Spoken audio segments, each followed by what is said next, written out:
So today we are at the Santa Clara Micro Center and we have a special guest, JayzTwoCents. Hello. And he wants to talk to us about RAM and RAM timing. I think it's a confusing subject a lot of people don't understand. You've got all these different RAM kits, right? Let's size and capacity aside, right? 16 gig, 32 gig, 64 gig. And then you've got your 24 gig variants now, 24, 48, 96, right? We won't even get into what non-binary RAM means, which is what the 24 gig equivalents are. But obviously, you've got your mega transfers, which is the number people like to put a lot of emphasis on. So 4,800 megahertz is kind of like the JDEC base spec for DDR5. Right. And you can buy all the way up to, I think we have an 8400 kit right here on this G scale. It's an 8400 mega transfers. But that's only half of the equation when it comes to RAM and what it means to your games. A lot of people get thrown off by the timings. And a lot of people like myself have started talking about the importance of getting tight timings when we're doing like extreme overclocking and such. But how does this relate to gamers? We have several different kits on the table here. Like this is a 6000 kit by CL28. This would be, actually it's the most expensive RAM right here of these three because the timing is what's actually dictating the cost, not just the capacity and the mega transfers. Right. And So- even though these would technically be the same across the board in terms of capacity, Right. there's a lot going on. They all are between going to the three of operate those. very differently in terms of the information that's being stored on the RAM and how fast it can be accessed. So the first number we'll talk about here is mega transfers. Think of that as the total bandwidth of the data that can travel through it, right? And how fast it can travel. So the megahertz is also always half of what the bandwidth is. So for instance, if it's an 8,000 mega transfers kit, it's operating at 4,000 megahertz times 2 because it's double data rate. Right. So going up. when we Going talk down. about the speed of the RAM, yeah, there is a frequency that it operates at. But the CL, which stands for cast latency, that is how fast the information can be accessed by the RAM when it goes to find that information. Okay. So to make this understandable, I'm going to use the analogy of a restaurant because I like food. Who doesn't like food? We've all been to restaurants. The bandwidth or the mega transfers should be looked at as the kitchen. Okay. Right, that's where everything's happening is the kitchen. Right. The CPU in this instance is going to be the customer sitting at the table ordering food, and the cast latency is going to be how long it takes from the moment you make your order to when the food begins to be prepared by the chef. Okay. Okay, so that's how much time you're waiting for the information to be accessed, which is at this point going to be the kitchen, which is the mega transfers. Now, let's go ahead and talk about efficiency here because the bandwidth being your kitchen, that's now like the knowledge bar here. How many systems can the knowledge bar handle at one time, or how much food can the kitchen prepare at one time? Right. So obviously a bigger kitchen can handle more dishes at a time, Okay. right? Now the subtimings, which we won't even talk about today in depth because that's really gonna throw people off, but I'll tell you what it means once I'm done with my analogy here. So you got like RFD, you got TRRD, you got TFAW. These are now how efficient your kitchen operates within its own environment.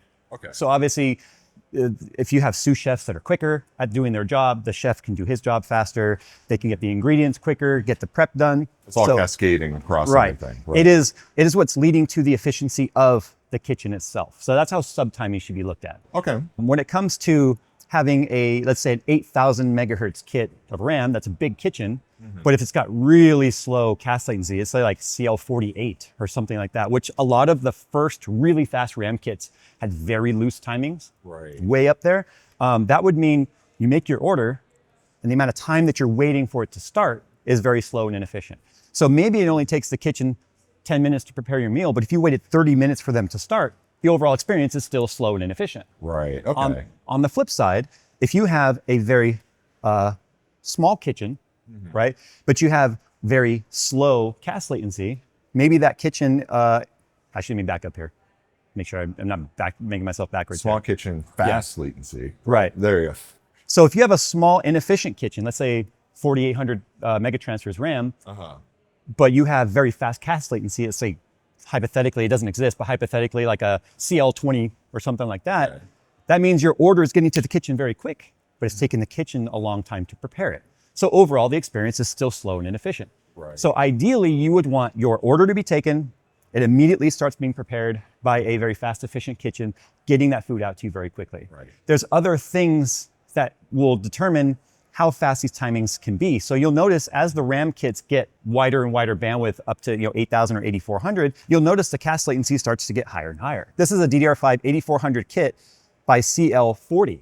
right? Versus a CL28 kit sitting right here at 6,000 megahertz. Or 6,400 megahertz and CL32. We do have a 6,000. Yeah, so we have this one. So this one's 7,200, Right. CL34. And And then this one's 6,000 CL28. And you'll notice the CL28 is the most expensive RAM kit on the table, right. right? Because the timing also, the tighter the timing is, that's kind of like an ASIC quality measurement.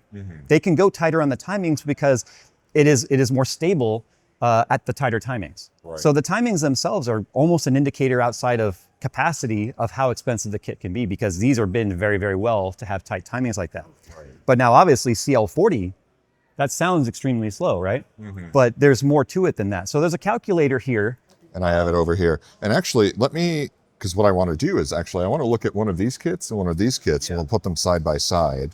Now, this is also, I want to point out, this is only showing in a perfect world, because RAM does make mistakes and error as well, right? That's why ECC RAM for data centers and stuff is so important, because it's error correcting, right? Which means stability.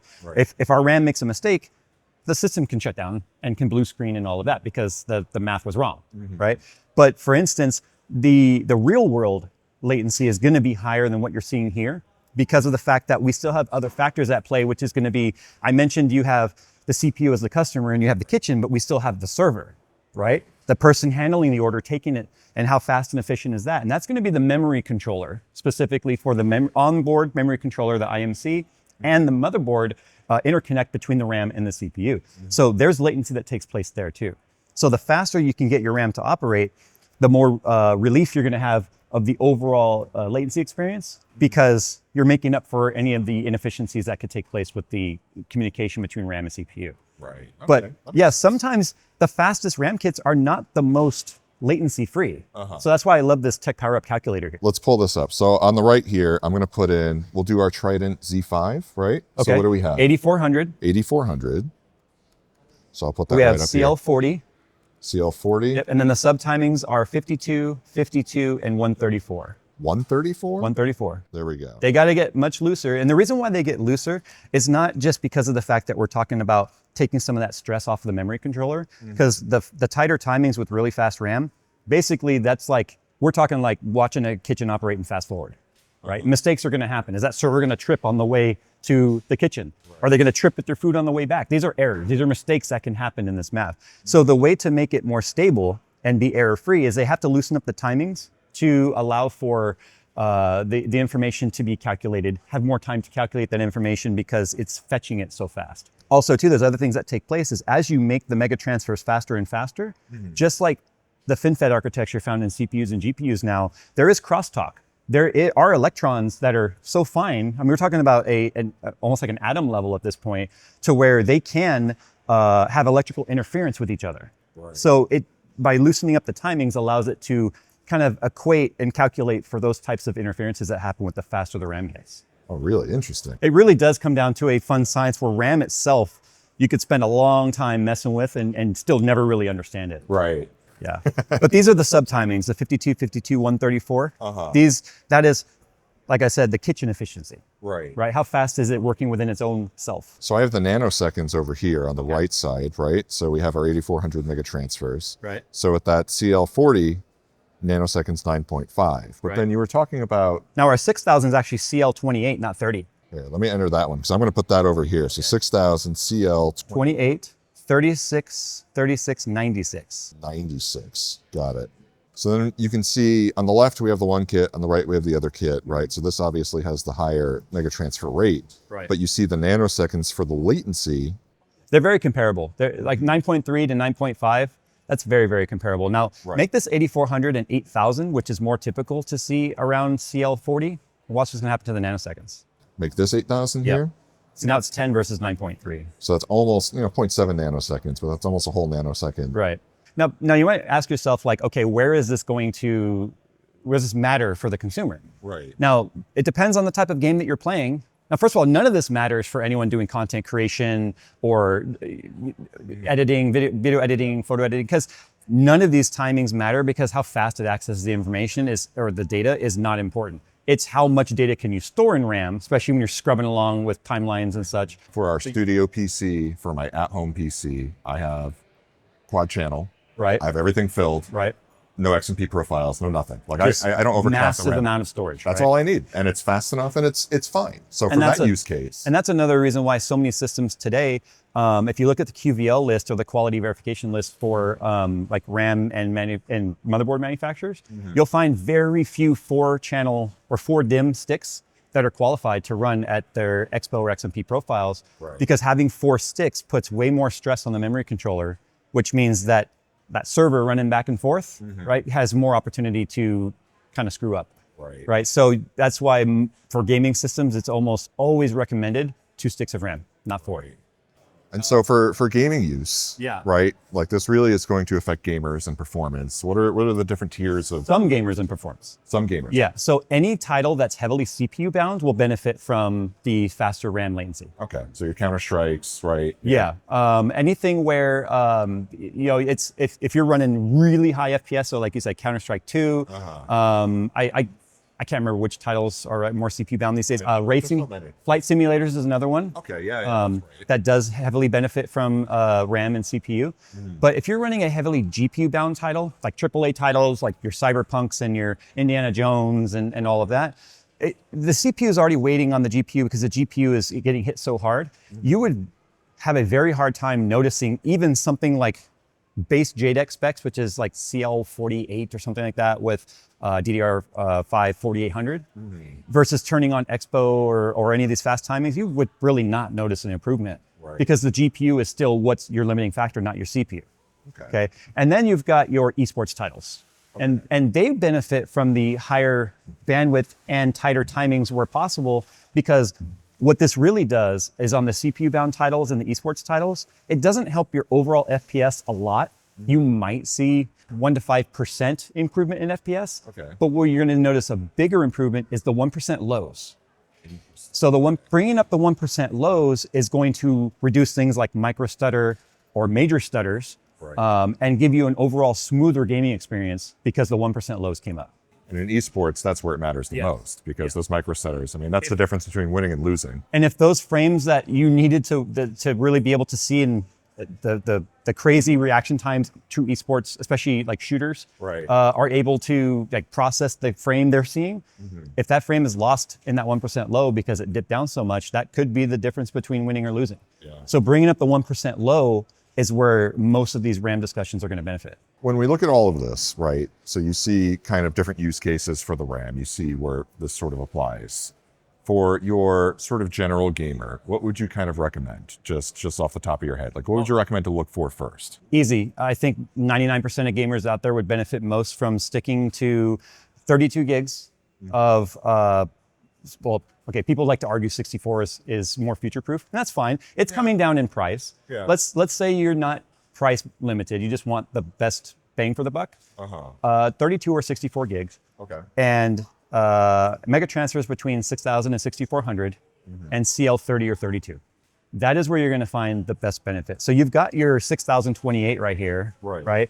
Let's go ahead and take a look at the 6432 right here, which is right in that sweet spot. So let's compare it to that. I'll put it on the right over here. So 6,400, and then we've got our 32.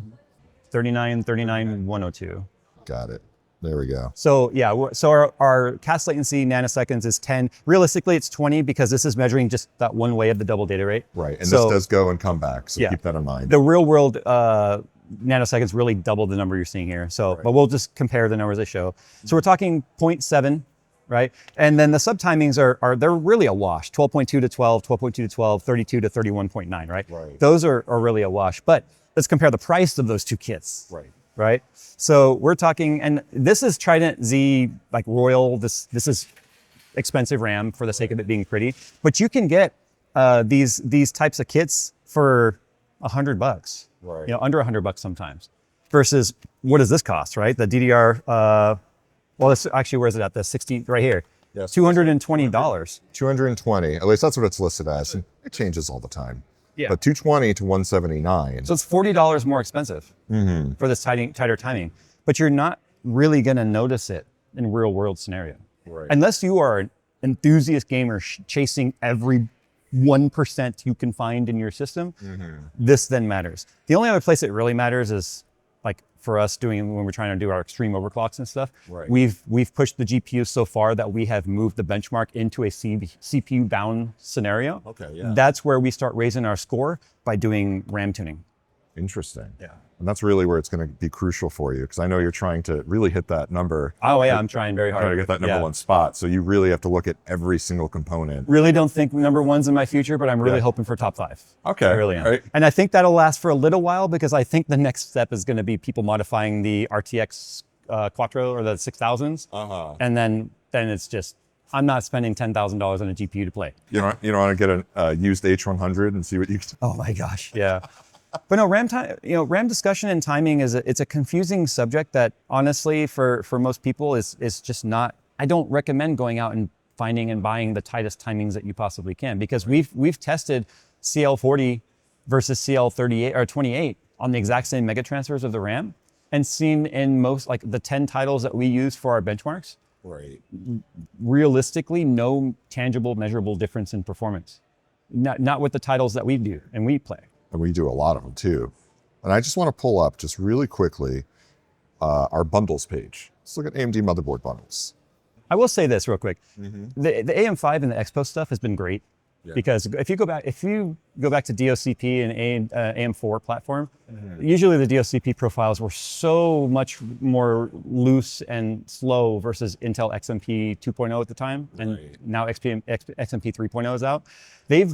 The motherboard manufacturers and AMD have done a great job at getting fast RAM on AMD as well. Because that was one of the things you gave up with older platform and AMD, was the opportunity to run fast RAM. Right. Most of the time, if you even tried to dream of enabling anything above, and DDR4, if you're trying to run anything above, say, 3,800 mega transfers, it just was not going to post in most instances. Right. Unless you just had a silicon lottery winner of a CPU. Because don't forget, when they move the memory controller onto the CPU, you're asking a lot of the CPU to be able to handle all of the controlling of the memory. So now the AM4 has allowed us to run, I've got 8,000 mega transfers RAM in my personal system now, which even just a year or two ago wasn't possible on AMD. So they're constantly improving. I know that sounded like an AMD ad, but really, as somebody that has multiple platforms set up that we're testing this stuff every day, it's nice to see improvements on one side. The lines between platform on things like, oh, but you can't run fast RAM on AMD, those lines are so blurred now. Right. You don't have to make a platform decision based on something like that. And something I'm finding, for a lot of use cases, there is no one platform that rules everything, right? Like it seems like you can really get away with any platform at this point. Like you have 3 flavors of GPU to pick from now. When it comes to gaming, Core Ultra 9 and 285K, it's just not as beneficial as, say, an X3D CPU is, but its productivity is amazing for the 285K. Like it just absolutely blows away 14th gen and 13th gen. But then we can look at the 9950 X3D now, and it does great at both. So it's just awesome to have options. And we got a lot of them here. Yeah. And speaking of those bundles. Oh yeah, so I just wanted to point out that, obviously really want to target sort of the best RAM performance. We have a wide variety for you to select from, and you can go through and just find the tightest ones. But at least if you come in, maybe you're on a budget, right? $1,500, you want to use one of our bundles to sort of hit that target. It's going to come bundled with memory here. Right. And we usually have our G-Skill, right, Flare X. So what do we have? The value proposition with G-Skill and the Flare X stuff is really high. That's why the bundles, I feel like, are always utilizing the Flare X, because again, that puts you right into really close to that sweet spot. 6,000, right? 6,000 CL36. Now that might be a little bit looser on the timing than what I recommended for the sweet spot, but here's the thing. Almost all of these kits from G-Skill I've messed with. I have this exact kit in multiple systems. Right. I've been able to run the timing as low as CL30 and CL32 by manually setting it and having it run just fine.